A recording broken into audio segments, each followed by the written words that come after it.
Good morning, Georgiana. Good How are you morning, doing? Sean. I'm good. Great. Thanks for having me. Oh, you are so welcome. Uh, the Women in Power Collective has decided to kind of branch out a little bit and do some small business interviews with the people who have joined our membership. And just as a tool to post out there and, give your information to somebody who might not know you that well that joins the group.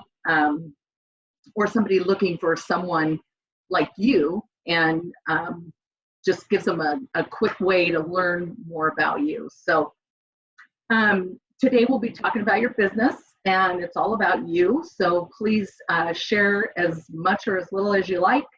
Why don't we start with, tell us a little bit about you personally and where you're from and what you're up to these days. Yeah. Well, boy, it feels like there's a lot to that, but I was born in Sacramento, California. So I grew up mostly in California. And lastly, ending up in the Bay Area before moving up here to Eugene. I've been a serial entrepreneur from the time I was 16 years old. My first business was, I used to show jump horses. And so my first business was actually braiding horses' manes and tails. Oh, So wow. I would do that to make a little extra money to go buy the extra little goodies that I wanted for my horses. So that's kind Smart. of where it all began. And I've had a lot of different I've always been in sales, whether it be entrepreneur like my own business or selling products and services, and got really steeped in transformational work for the last 20 years. So I kind of, everything I've done, I've really fallen into. But when I first I did the Landmark Forum in 2001. And the thing that I really got for myself out of doing that was I wanted my life to make a difference. And so that's when I I had an interior design company. I had sold my company and ended up going to work. That was kind of the beginning of my coaching career.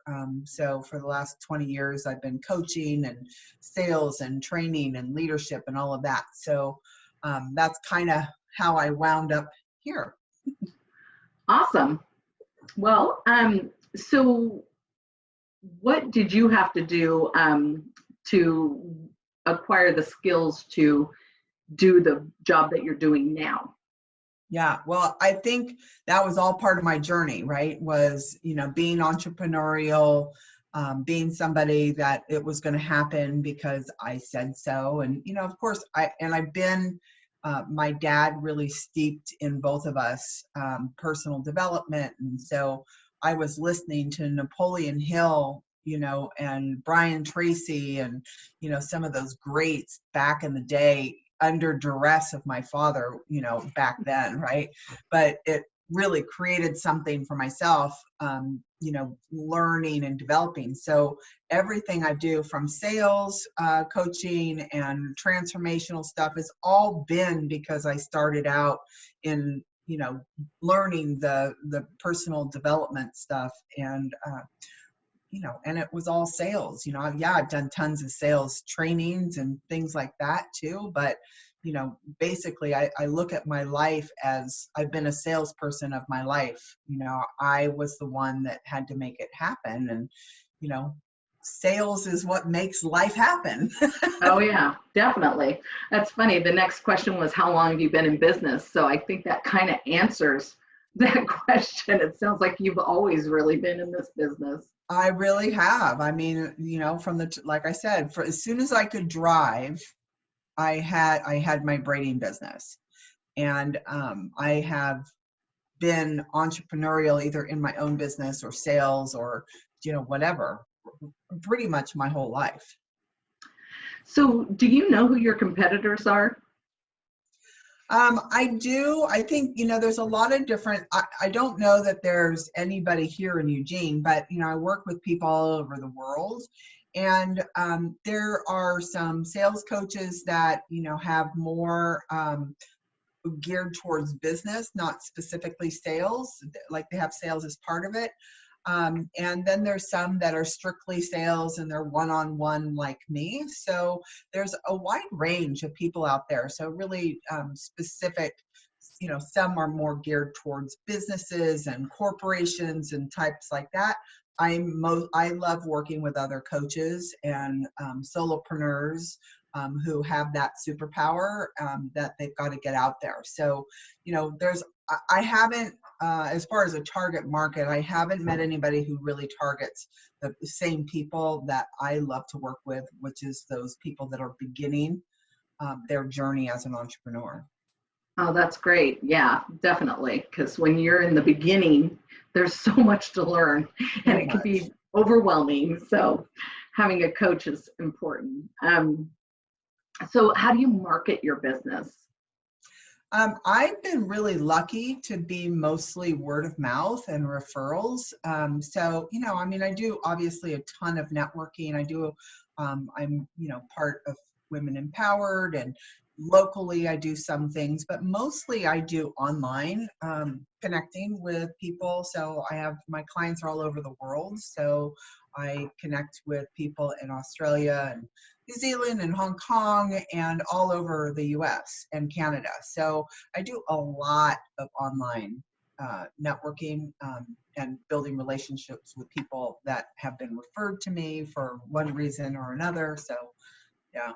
Excellent. Referrals are great.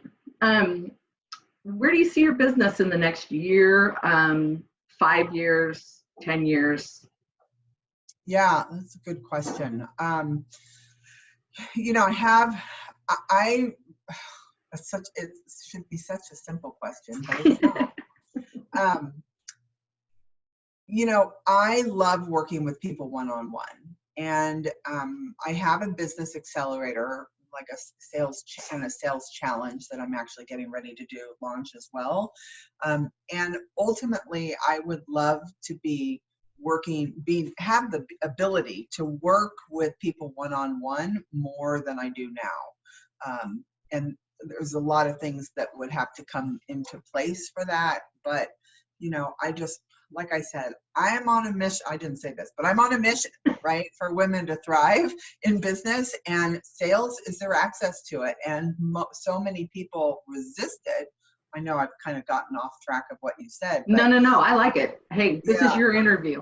Yeah. I just really want to do whatever I can to get women entrepreneurs so comfortable with sales and confident. I always say I help coaches and healers and other entrepreneurs to not suck at sales. And, that's really what I'm on that mission, right? Like they can embrace it and get their superpower out there, make some money, because we are the change. And if we have reached that tipping point of female entrepreneurs thriving, then I believe then we can really make the difference that this world needs to see.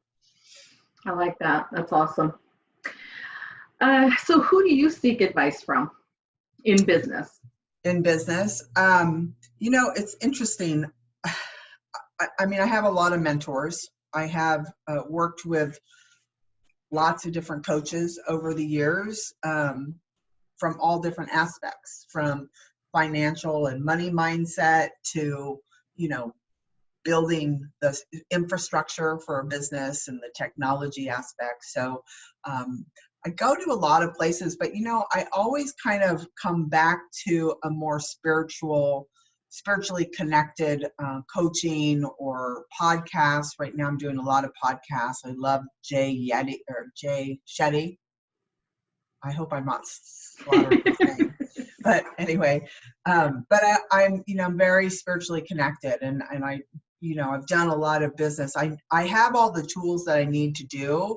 Now it's like, okay, being grounded in what there is for me to do, so I can continue to expand myself and my business and what I do for myself and others, really.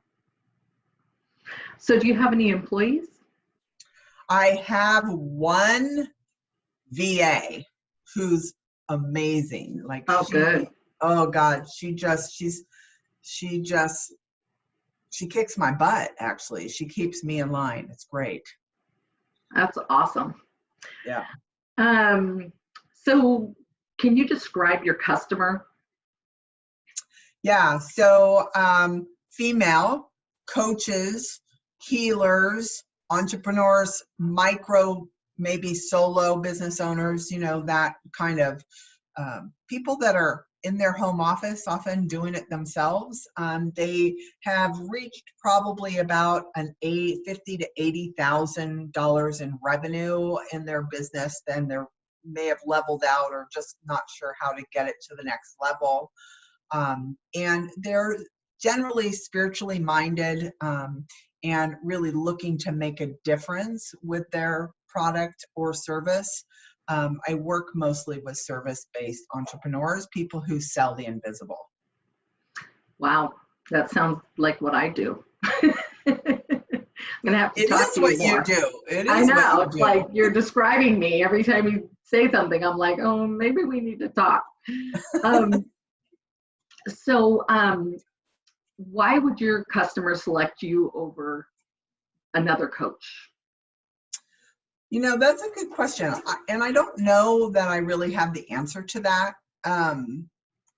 Because, the one thing I always start with a strategy call. And I know a lot of coaches start with a strategy call. They're like, yeah. But, my commitment is that every time I'm talking to another person that I get to make a difference for them. So, it's call it a feeling or a commitment, or I don't know what it is, but in the strategy calls, like my promise to them out of just taking time to be with me is that they get something of value that they can take and actually make a difference in their business, whether they choose to work with me or not.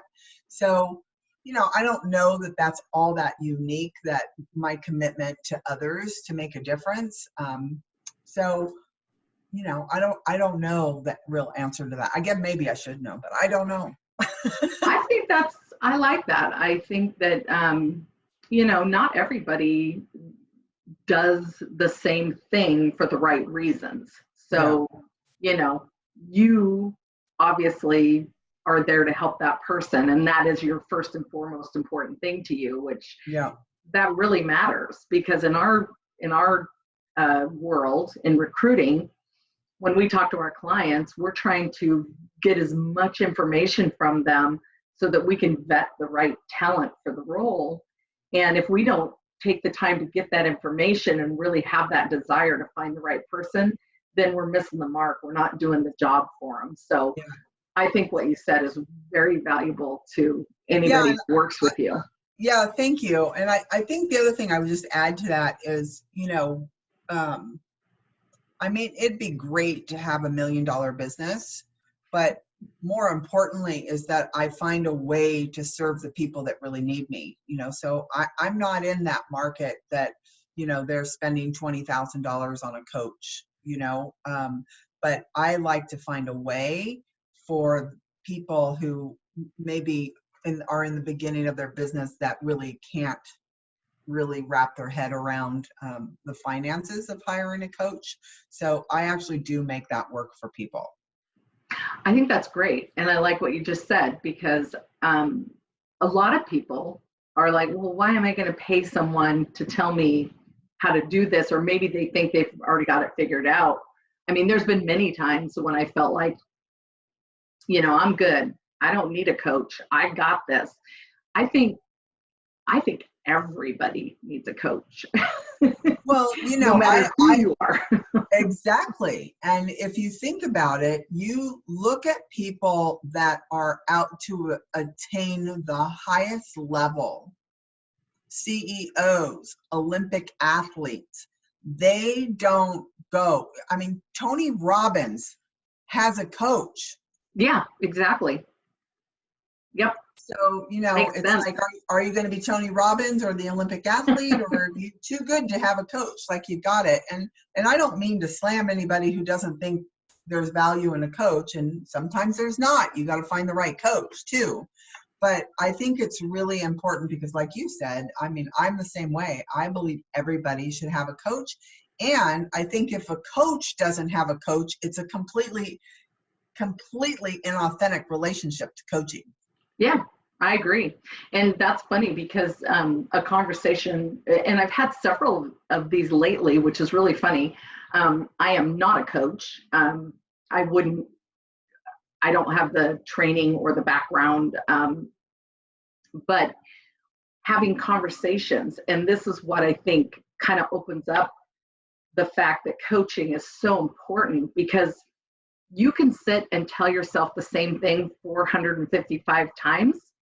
But when you talk to your coach and your coach actually brings you to a realization, and all it took was a conversation, you're like, okay, that just made me step up, that one step up in my business that I needed to take. And now I'm unstuck. So I see where coaching can really help, especially in the beginning. That's where I think you get stuck just by the confidence that you need to build along the way. So very helpful. So are there any ethical concerns in your area of expertise? Well, boy, that's a tough question. I think there always is, first off. And it really depends on, what it is. I don't know if it's ethical as in, a law breaking kind of ethics, but, I do a lot around integrity, a kind of a new model of integrity that Werner Erhard had created years ago and has developed, being used in Harvard Business School and leadership trainings. And I think it really goes beyond the morality into, doing what you said you're going to do. And I'm going to say it badly because this isn't a conversation about integrity, but doing what you said you're going to do and doing it for the right reasons. Especially as a sales coach, working with people who literally just want to do something to make the almighty dollar, for me, that lacks integrity. I won't work with people like that because, everybody should make a lot of money. They should make a lot of money. If you're good at what you do, you should make a lot of money. But you shouldn't make a lot of money just because you want to make a lot of money.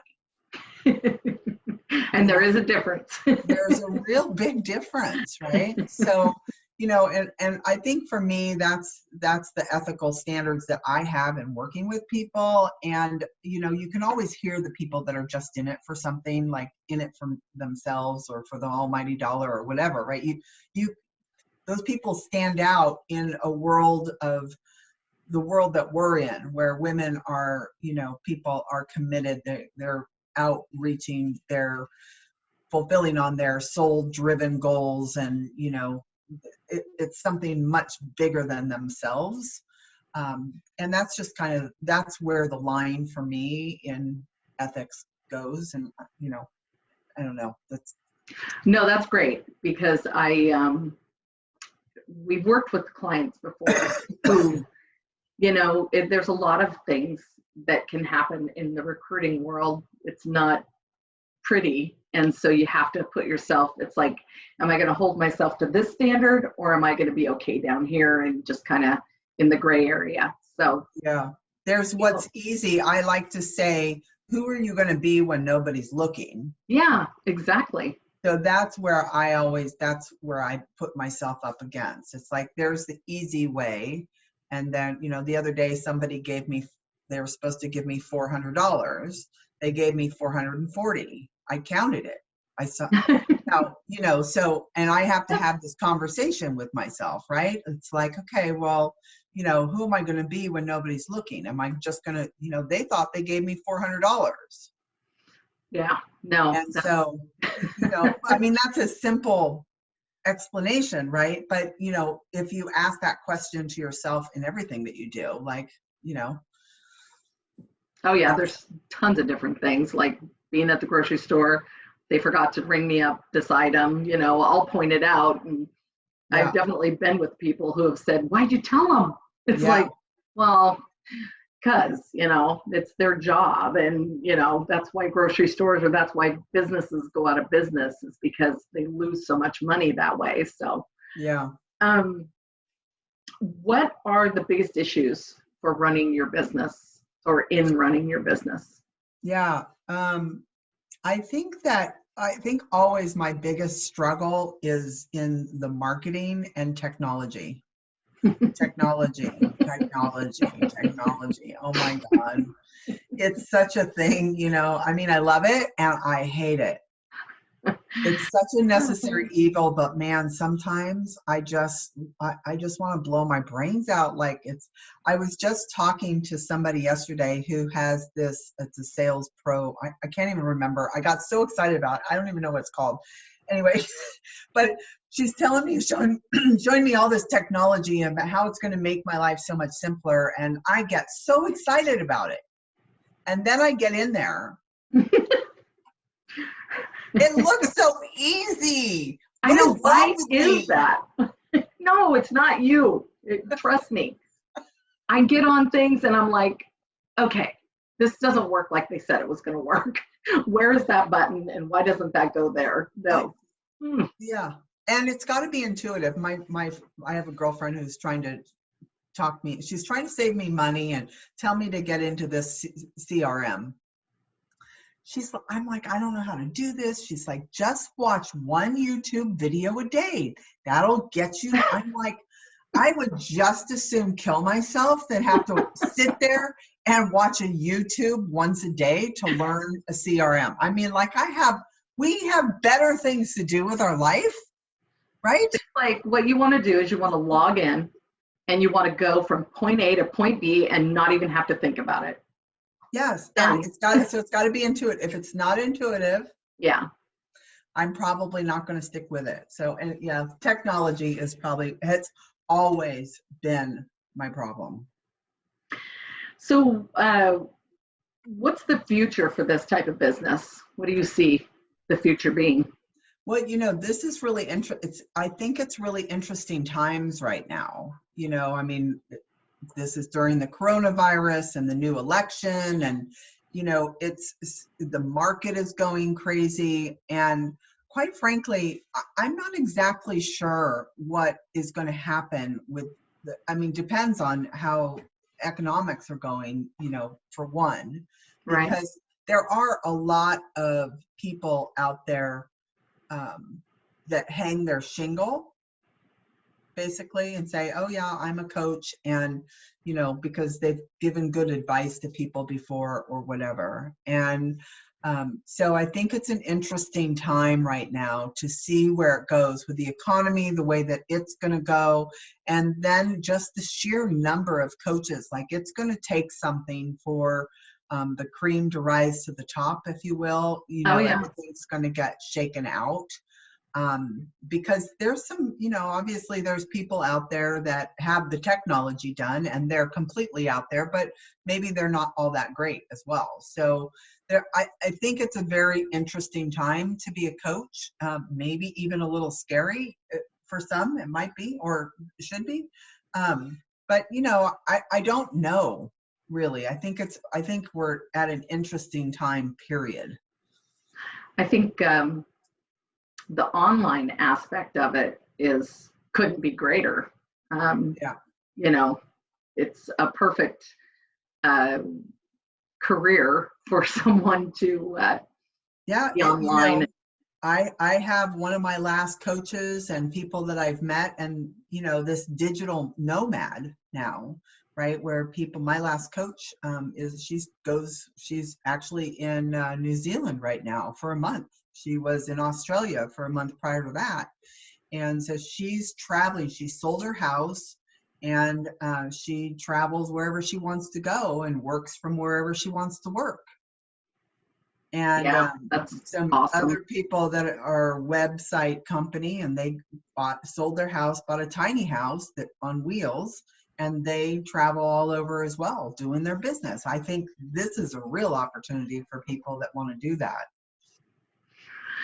So what have you learned today from this interview?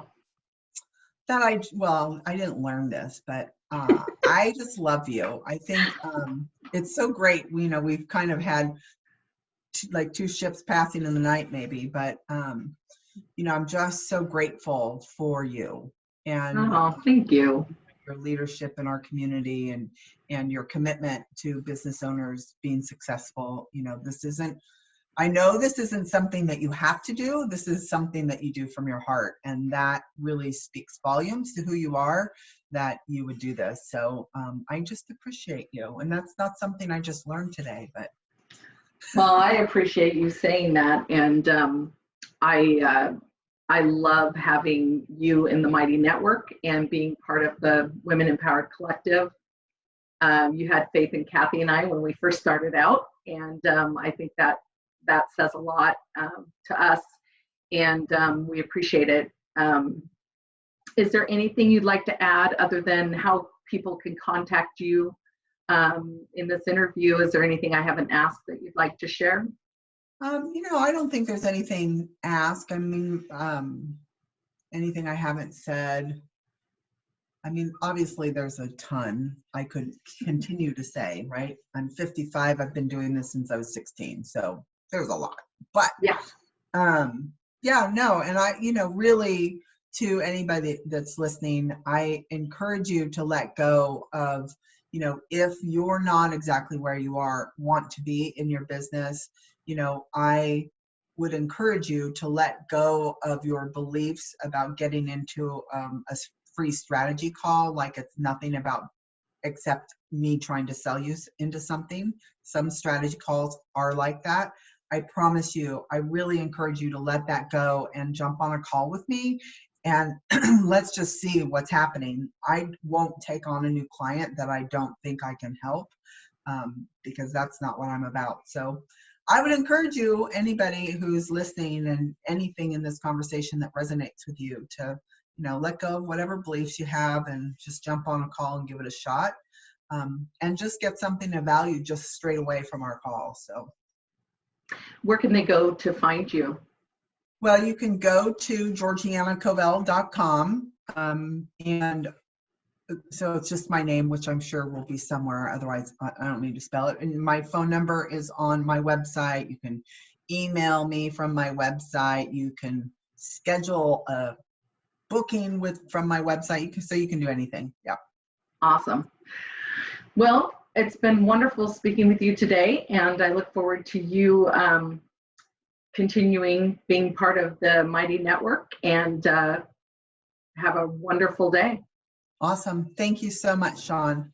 All right. Thank you. Bye-bye. Bye-bye.